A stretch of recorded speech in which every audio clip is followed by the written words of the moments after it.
Don't want to fix it alone? Call RVFix to get virtual assistance from a certified technician today.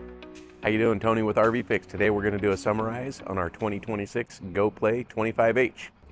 All right, we're over here on the road side of the RV. We've got a couple of drain plugs we got to make sure are closed. Right back here behind the tires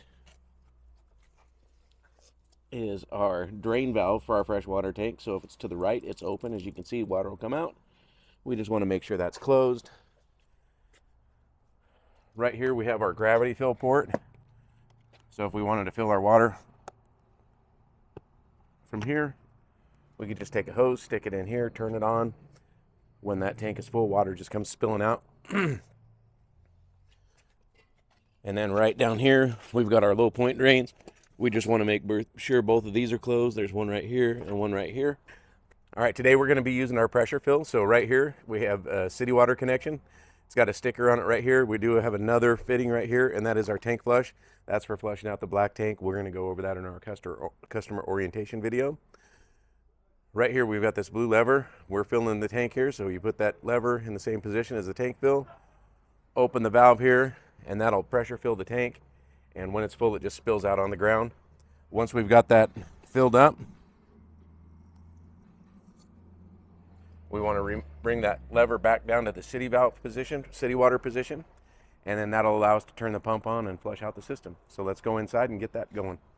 All right, we need to locate our water pump. In this model right here, it's underneath the sink. It has a removable panel that's going to cover it right here. I've already taken that off so that we can see our water pump. Right in here, it is going to have this clear vinyl hose. This is used to pump antifreeze through our system. And then there's a valve down there that we can use to select whether we're going to use the antifreeze hose or be able to pump out of our freshwater tank. If the lever was here pointing at the clear hose, that's in winterize position. And then in this position, it's in line, our hose going down to the freshwater tank. So that's the position we wanted to have it in order to bring water up out of our freshwater tank. Okay, now we come over to our monitor panel. Turn the water pump switch on, and then we can come back over to the sink. And then I like to do one temperature setting at a time on the sinks to pump our antifreeze out. That way we know each line is flushed out. Let it run till you see clear.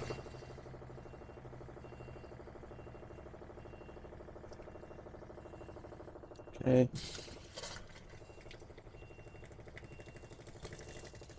All right, that's clear. And then we'll go to the bathroom. Do the same thing.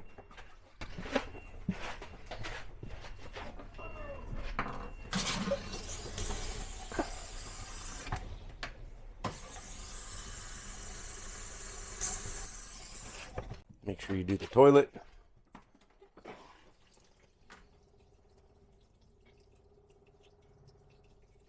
And then be sure when you release the pedal that it leaves about a ½ inch of water or so on top of that valve.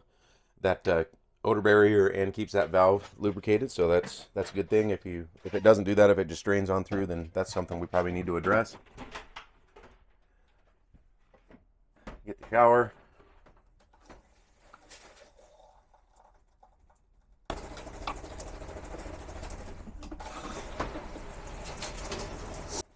Okay, we've got our outside shower we need to flush out and our low point drains. Then we can go ahead and put the plug in our water heater, and we'll come in and unbypass the water heater. All right, you'll find this coily blue hose somewhere in your camper, and then we just hook it right on here. There's just a collar on there. We kind of push back on that, slide that fitting in there, and we've got hot and cold fixtures on this one.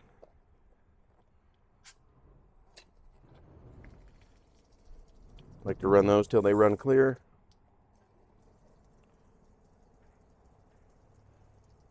Perfect.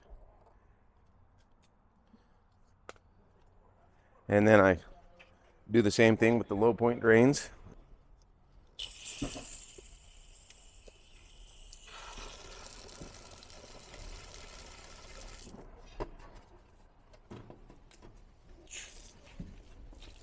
Perfect. All right, now what we want to do is open up our water heater.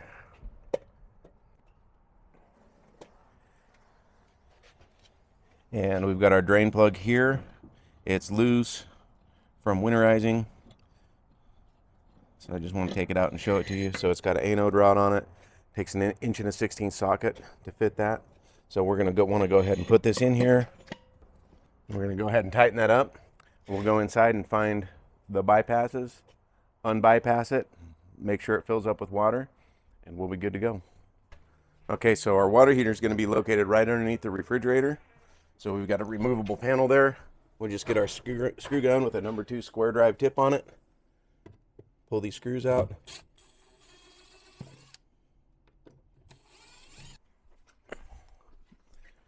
So right here, as you can see, we've got these valves on the back of our water heater, and they are in line with this white hose. This white hose is our actual bypass hose. What it allows it to happen is the water comes in through this blue line.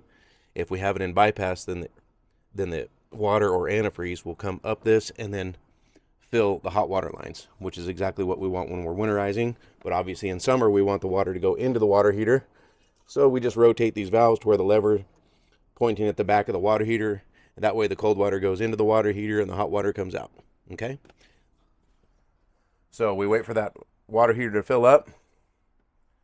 I usually like to open the hot water faucet, because there will be 6 gallons of air that needs to come out of the water heater. Once that air is gone and you get a nice steady stream of water, your water heater's full. It's time to fire it up and just check that everything works so you can go camping, and that's about it. Summarize is done. If you have any comments or questions, leave them in the comment section below. And if you found the video helpful, make sure you like and subscribe. Thanks for watching. Thanks for watching. If this video didn't solve your problem, don't worry. We're here to help. Give us a call at 1-844-66-RVFix. We'll diagnose your issue quickly with a certified technician on a video call, get any parts and warranty processed, and if needed, we'll coordinate a service center or mobile technician to get you fixed. We'll handle it all so you can get back to camping.